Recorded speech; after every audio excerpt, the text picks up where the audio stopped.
সকাল থেকেই ঢাকায় অঝোরধারায় ঝরছে বৃষ্টি। ভোগান্তিতে পড়েছেন অফিস ও স্কুলগামীরা।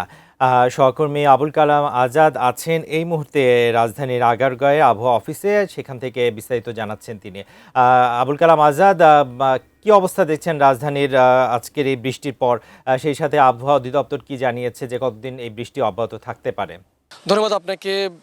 রাজধানীতে গত কয়েক ঘন্টার যে বৃষ্টি হয়েছে সেখানে কোনো কোনো এলাকায় কিছুটা জলাবদ্ধতা, বলা যায় যে পথচারীদের সমস্যাটা বেশি হচ্ছে। এই মুহূর্তে যদি পরিস্থিতি জানতে চান তাহলে বলবো যে ভোর থেকে যে বৃষ্টিটি হচ্ছিল মুষলধারে কিংবা কখনো গুঁড়ি গুঁড়ি, এখন খুব একটা বৃষ্টি নেই, তবে আকাশ মেঘলা মেঘাচ্ছন্ন এবং যারা অফিসগামী যাত্রী যারা ছিলেন তারা বেশ খানিকটা ভোগান্তিতে পড়েছেন।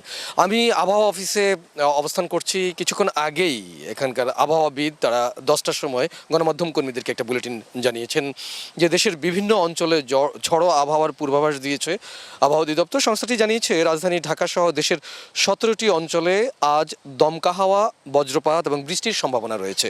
এবং আবহাওয়াবিদ ডক্টর বজলুর রশিদ তিনি বলেছেন যে গত 24 ঘন্টায় সবচেয়ে বেশি বৃষ্টিপাত ফেনীতে হয়েছে। 148 মিলিমিটার পর্যন্ত এই বৃষ্টিটি হয় এবং রাজধানীতে বৃষ্টি হয়েছে 5 মিলিমিটারের মতো। আগামী 4 মে পর্যন্ত এই বৃষ্টিপাত থাকবে। এরপর তাপমাত্রা আবার বৃদ্ধি পাবে, যেহেতু আজকের এই বৃষ্টিপাতের কারণে বলা যায় যে কিছুটা তাপমাত্রা কমেছে।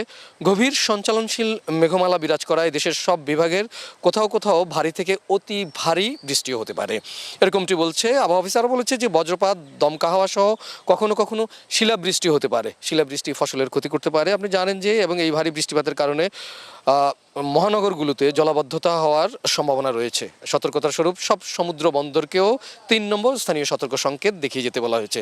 সব মাছ ধরা ট্রলার পরবর্তী সংকেত না দেওয়া পর্যন্ত উপকূলের কাছাকাছি যারা জীবন জীবিকা নির্বাহ করে থাকেন নদী কিংবা সমুদ্র কেন্দ্রিক সমুদ্র বন্দরগুলোকে বলা হয়েছে যে তাদেরকে পরবর্তী সংকেত না দেওয়া পর্যন্ত উপকূলের কাছাকাছি যেন অবস্থান করেন, সেই বিষয়টি আবহাওয়া অফিস সতর্ক সংকেত হিসেবে বলেছে।